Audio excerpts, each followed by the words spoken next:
Hey, this is Barry Odell with the Church of Christ at Mammoth Spring Facebook page, and doing a series of videos the last few days on Christianity and evolution. And so this series of talks I'm doing is based on something that I saw, and I've read it the last couple of days, and I'm going to go ahead and read it again. And here's what it says: religion, the practice of training your mind to ignore evidence, logic, and reason, while being able to believe in fairy tales based on faith alone and being proud of it rather than ashamed. So this, again, as I've stated in previous videos on this particular topic, this is a common view among many people about a Christian, about those who believe in God, about those who believe in intelligent design and creation. So yesterday in this study, I dealt with or address the idea of cause and effect. We talked about the law of causality, the relationship between an effect versus what caused that. And a very simple, perhaps some would say an oversimplified example of what I was talking about was this desk that my computer is sitting on and that my camera is sitting on. There had to be a cause that was more intelligent, more intentional, that knows how to build things, that knows how to put things together. This desk, okay, my laptop here, my microphone, my camera, those things, they are evidence of a cause. They are the effect, and there is a cause. So when we look at the universe around us, what we are told is that 4.6 billion years ago, you have a very tiny speck of matter. And I'm saying a very tiny speck of matter because that's what the atheistic evolutionist says. And in some of their writings, they'll even say it. If you're reading a book or you're reading an article online, they'll say that the origins of this, this planet, and of course more than just this planet, but of human life, of everything, was about the size of a period at the end of a sentence. And we're expected to believe that 4.6 years ago, this small speck of dust and matter, for whatever reason, gravity decided to collapse. There was a massive explosion, and everything at that point began to inflate. And over the period of 4.6 billion years from the time that happened until now, we have these natural processes of evolution that has led to the diversity of life that we see, the complexity of the life forms that we see, whether we're talking about human life or animal life or vegetation. All of that stuff, we are told, came from time, came from chance, came from natural processes. So try to square that with the law of cause and effect, which is a very fundamental principle of the laws of science. If there's an effect, okay, if there's a desk, if there's a computer, whatever, if there's a smartphone, there has to be a cause that preceded this thing, whatever it may be, that is more intelligent, that is capable of putting something like this together. And the illustration I used yesterday of how simple and how fundamental this is, that even children can understand it.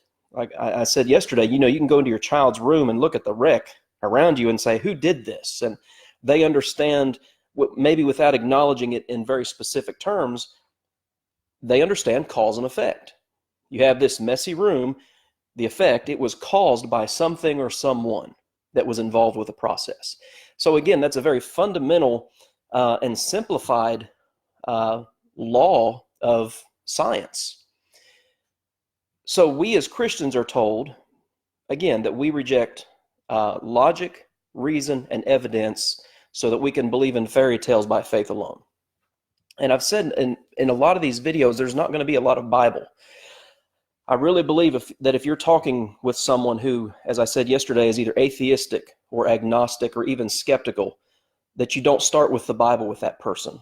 They're skeptical of the existence of God or gods, or they may altogether reject that notion. So like I said, quoting John 3:16 is not going to convince that type of a person. You need to start somewhere else. So we think about cause and effect. And what I want to think about for a few minutes today is this idea of morality. So I did some research to help me kind of pull my thoughts together. And I found this website called Evolution. I think it's called Evolution 101. Let me pull it up here on my screen. Okay, well, it's evolution.berkeley.edu. And they have this, basically this little session you could go through called Evolution 101, Understanding Evolution. So we're going to talk about that for a few minutes. But we are told in evolutionary theory that, again, everything we see, every form of life, whether, again, human, vegetation, animal, whatever form of life we're talking about, that those things exist simply because of time and natural processes. Well, what are natural processes? And so here's how they defined it. Natural processes are the interactions among plants, animals, and the environment. And you think in terms of biology, things you learned back in grade school. You think of things like photosynthesis, pollination, these things that take place on a daily basis in the world around us that do cause change. And here's the thing: evolution, in a very simple definition, the word evolution just does mean change. And nobody denies that there has been change over time. But understanding change versus the theory of evolution, the theory of everything coming from simply natural processes, from physical interactions among rocks and dirt and the sun and things like this, that's two completely different things. Now, biological evolution, and here's what they say: biological evolution is the descent with modification, and all life on Earth has a common ancestor. And they go so far, so all life on Earth has a common ancestor. Typically and I think we do this Christians do this to their own detriment. They'll say that an atheist believes that we came from apes. They don't believe that. They believe that we are related, that we perhaps have a common ancestor, but that we're, I guess you'd say, basically like third cousins or something like that. We're descended from common ancestors, not directly from apes. And so sometimes, I guess what I'm saying here, sometimes we as Christians fail in the realm of making good argumentation by misrepresenting what somebody else says. Now, we don't want anybody doing that to us. A Christian doesn't want somebody saying, well, you reject logic, reason, and evidence so you can believe in fairy tales. We know that's not true, and we don't want others misrepresenting what we believe and what we say. So we don't want to do that to other people. That's not fair, and that's not a way to handle this debate. So they do believe in a common ancestor. Evolutionists, atheistic evolutionists, they believe in a common ancestor, and that all life on Earth came originally from this one very primary, very simple form of life, again, however many billions of years ago, and that over the processes of time we've changed into what we are today. So in their discussion of biological evolution and descent, here's what they say. Talking about all life on Earth: we are all distant cousins, humans and oak trees, hummingbirds and whales. So again, there's that idea. While we may not, again, be directly descended from apes, we do share common ancestry through the evolutionary processes. But they go so far as to say, okay, we're all distant cousins, humans and oak trees.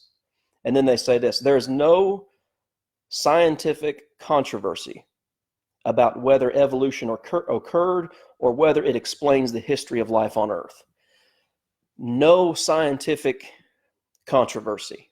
And that language, that's pretty strong, and that's a pretty broad brush to be painting with, because the fact of the matter is there are many Bible-believing Christians. There are many Christians who are, who, based on logic, reason, and evidence, believe in a creator, believe in an intelligent designer, believe in purpose and things like this, and who do not believe that we're cousins with oak trees, or that we're descended from a common ancestor, and we're distant cousins to apes. We may not have directly come from them, but in some way we're related to them, or chimpanzees, whatever they may say. But to say that there is no controversy, no scientific controversy about whether evolution occurred or whether it explains the history of life on Earth is simply an untrue statement. So they will go and make false statements like that, misrepresentations like that. Christians don't need to do that. We don't need to misrepresent and essentially lie. We don't need to lie about what evolutionists believe. We just need to lay out the evidence as it's presented to us and come to a logical conclusion. That's what it means to be a rational person. And I guess that's another thing we could talk about. Today, the video is primarily about morality, but we could throw rationality into that. To be rational means a person looks at all the evidence for something and from that evidence draws a conclusion. It's not about feelings. It's about what's in front of me that I can observe and see, and based on that evidence, reach a conclusion. So let's think about morality for just a minute. In the larger context of evolutionary thought. So we're all descended, again, from a common, very simple form of life, whatever it was billions of years ago. So first of all, and I asked this question yesterday in terms of cause and effect, if everything began 4.6 billion years ago, as we're told. Now, we're also told that I think the number is 13.8 billion years ago is when everything began. But the Earth and all its life forms that we see, about 4.6 billion years ago. If all of these things that exist today are the result of that, again, what caused it? What caused the effect that we see today? Science cannot address that. Science is based strictly on what we call the five senses, observation, things like this. If all this diversity exists, what caused that small speck of dust and gas to explode and expand? That's a question that frankly evolutionists cannot answer. What caused it to be there in the first place? Because every material effect must have a cause. And that's a very fundamental law of science that everybody can understand. What caused it? And then not only what caused that initial speck of material and energy to exist, but what then caused the collapse of gravity? What caused then the explosion, the Big Bang as it's called, and the inflation of the material that exploded? Again, whatever it was, 4.6 billion years ago. And what we're talking about right now simply is the physical aspect of everything. Physical existence, the beginning of the things that we see outside, the rocks. I guess the scientific terminology would be matter. What produced matter? There are only a couple of options. It either created itself, or someone or something created it. There's not really another option unless you believe that it's just always existed, that there's always been matter. And I guess there's even debate over that. So let's think about this process of morality. So one of in this Evolution 101, and I've still got this pulled up here, so I'm going to read just a couple things to you. Again, a fundamental belief in the processes of evolution is descent. And again, the word evolution simply means change.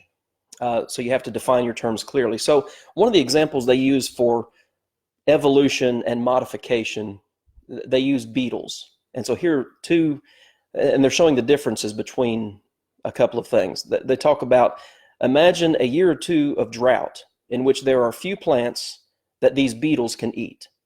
All the beetles have the same chances of survival and reproduction.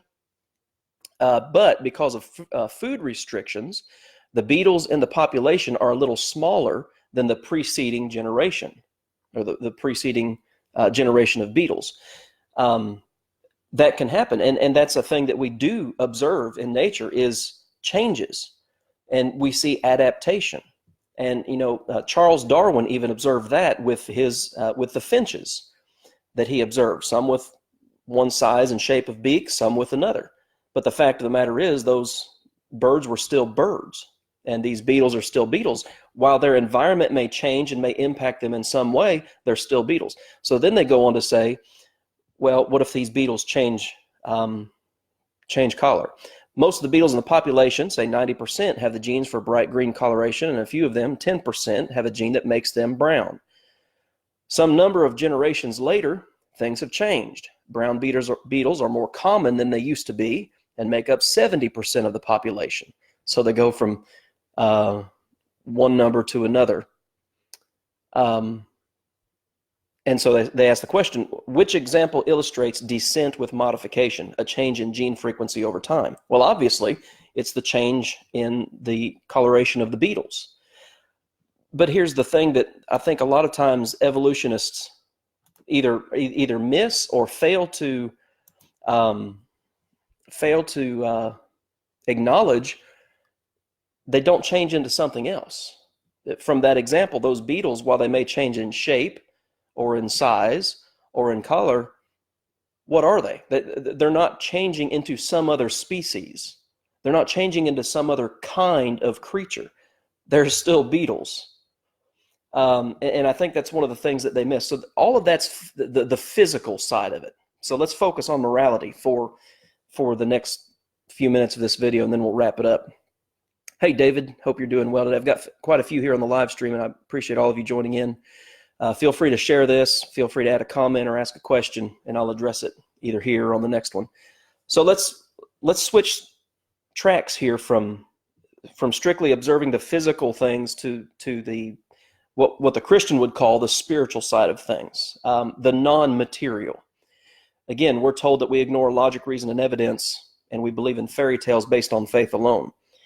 So in all of these natural processes, okay, that have happened over the last 4.5 billion years, and as I read to you, as we've descended from, as they say, we're cousins to oak trees, at what point in that process, and this is always an interesting question to me, and those that I've talked to who are of either an atheistic or an agnostic point of view have yet to answer. At what point in those natural processes, okay, again, what is a natural process according to evolution? Well, it's the interaction of the environment, of animals and things of this nature, the physical things that we see.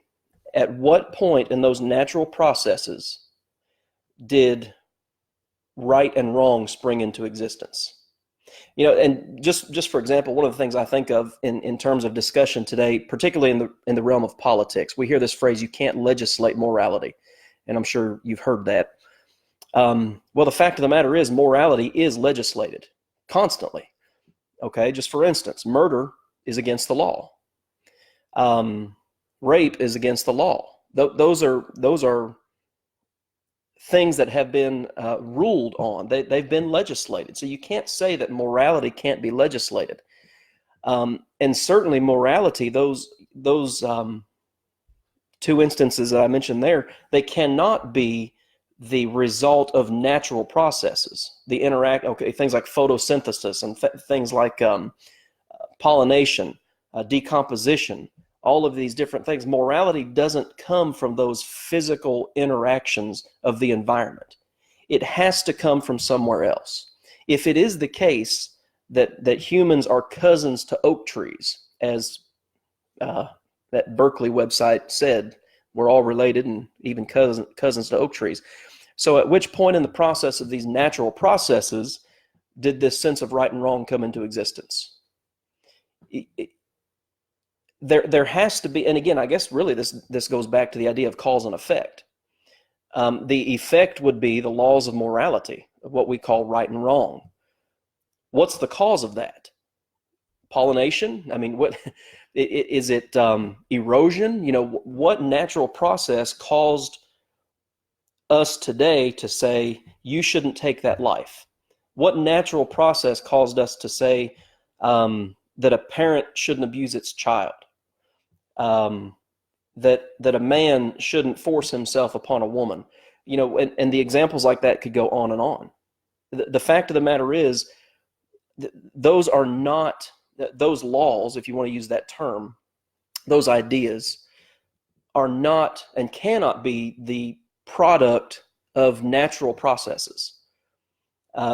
These concepts don't come from a strictly physical, natural materialistic existence. It has to come from something higher and greater and far more intelligent. And that's another thing I think it's important to understand is the language that we use. What is a Christian advocating? What we're talking about in this realm is intelligent design, intentional design, intentional and intelligent creation. It's not just the idea of time and chance, and again, I know I've used this phrase a couple times, natural processes. There has to be more to it than that. So we have this book called the Bible. And of course, like I've said, a lot of, you're not going to do any good with an atheist by quoting the Bible, but I'm doing these videos for the Christian to think. And, if there are those who listen who are atheistic or agnostic or skeptical, they're free to chime in and ask questions. I share these on Facebook here. I share them on YouTube, and that's obviously an open audience. Anybody can get involved with the discussion here. But from the Christian perspective, again, leaving the Bible out of it for just a second more, where do these ideas of morality come from? Well, there is no way, there's no possible way that morality came from strictly natural processes. There has to be something more involved.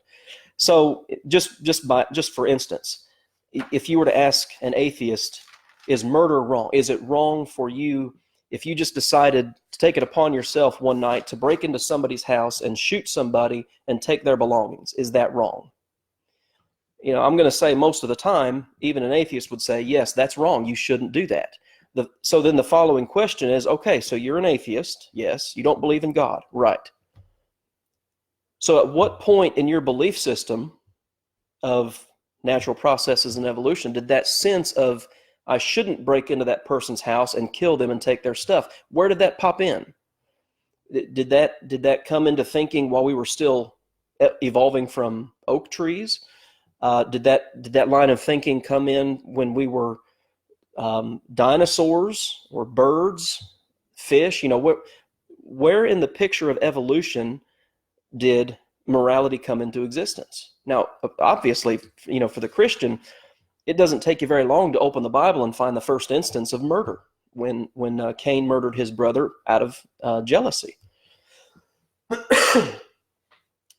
The fact of the matter is, what the evolutionist has to say is that morality is all purely subjective. In other words, there is no absolute right and absolute wrong. It's based on the individual. It's based on the instant. Okay, another way to put that is situation ethics.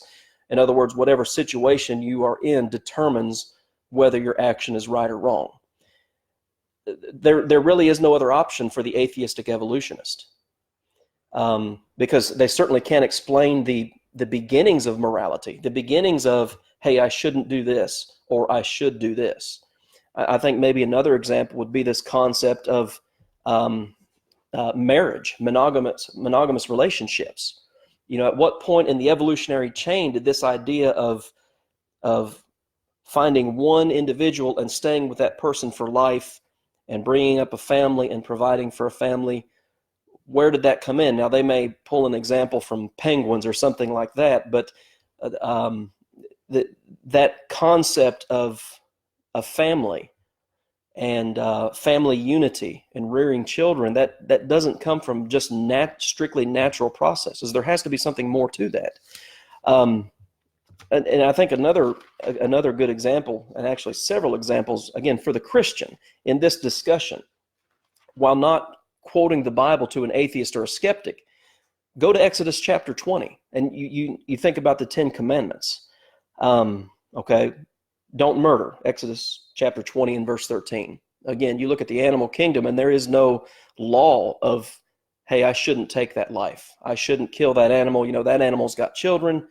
They're trying to just provide for their children. I should leave that animal alone. No, that one predator is going to eat that prey. That's just their instinct. You shall not commit adultery. Okay, that's a moral standard. That's a moral law. So again, where in the evolutionary process did the concept of don't commit adultery come into play? Don't steal. And we could go on here. Don't bear false witness. Don't lie about other people. Don't covet. On and on we could go. I really do think this is one of the difficult things that an atheist, or again, an agnostic or skeptic, really needs to deal with and fully think through. Because these laws of morality, the sense of, a way I've heard it put before is this sense of ought. I ought to do this, or I ought not to do that. The idea of should or should not, that doesn't come from a common ancestor, a tree, or dust and energy and a small amount of matter exploding. That has to come from some intelligent, intentional thing or being. And it doesn't come from some inanimate object. Life, morality, and this is another basic law of science. Life cannot come from non-life. It just doesn't happen. And yet, here again, going back to that meme that I've shared with you, the Christian is the one who is told that we deny logic and reason. So let's think about logic and reason for just a minute, and we're going to wrap this up. I've almost been going for 30 minutes here, and I've had some more join in here, so I appreciate you guys joining in. If the Christian is the one who denies logic and reason, think about this for just a minute. Is it logical? Is it reasonable to believe that natural processes lead to a sense of morality? Well, of course not. Nobody in their right mind would argue that morality, and something I mentioned yesterday, consciousness and conscience, two different words there, having a sensitive conscience or a hard conscience, and being conscious of your existence and your purpose. Those things are not the result of strictly natural processes. There has to be a mind behind all of that. There has to be some form of intelligence and intention behind those aspects.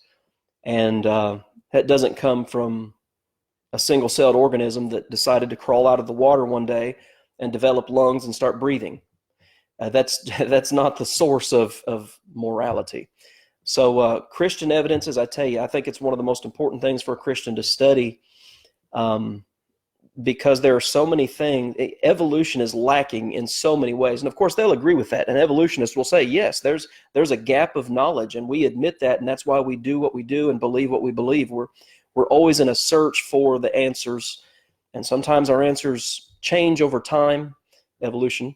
And it's kind of like the group in Athens in Acts chapter 17. I believe it's verse 14. When Paul went to Athens, it's talking about those people, and it said they just wanted to hear or tell some new thing.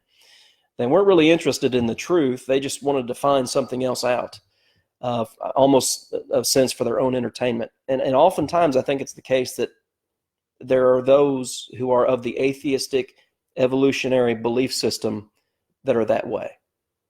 They'll demean a Christian. They'll talk to, and again, I've been in these discussions. I know what goes on here, that you're stupid, you're uneducated, you don't know anything about science, you deny logic and reason, you deny evidence. Well, as I said yesterday, oftentimes it's the case that an atheistic evolutionist is guilty of the very thing that they are accusing the Christian of doing or believing. Again, denying evidence, denying logic and reason. It's not reasonable to believe. It's not logical to believe that conscious, intelligent life evolved by time and chance out of a small amount of matter that exploded and expanded 4.6 billion years ago. There's no logic or reason behind that at all. There's a lot of theory, there's a lot of discussion, but there is no explanation for it. And there can be no explanation for it because matter does not evolve into reason. Matter does not evolve into intelligence. There must be an intelligent mind, an intelligent presence there to put it into existence. And one of the Bible verses to me that every Christian needs to know in this particular line of study is Hebrews 3 and verse 4. Every house was built by some man, but he who built all things is God. So I appreciate all of you joining in today and listening and commenting. And, you know, there are some books that I recommend on this, just a couple, looking here at my library. One of them is written by Norman Geisler and Frank Turek, and it's called I Don't Have Enough Faith to Be an Atheist. Very good read. And then also The Truth About Human Origins by Brad Harrab and Bert Thompson. Excellent book, and really helped the Christian in this area. And also apologeticspress.org, a lot of good stuff on there. So again, thanks for joining in today on the live stream. My plan is to do another video tomorrow on this same set, not on morality, but on the subject of evolution and the Christian. So thanks for joining in today. Like and share this video. If you have any comments or questions, put them in here. Send me a private message, and I'll be happy to address them. And I will see you on the next video.